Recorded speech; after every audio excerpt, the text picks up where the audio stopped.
We're seeing record low wind chills that almost seem like typos. They're not.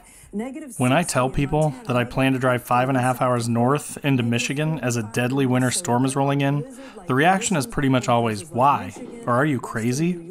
To these people I say, I'm not, but if you would try it with me once, you'd understand.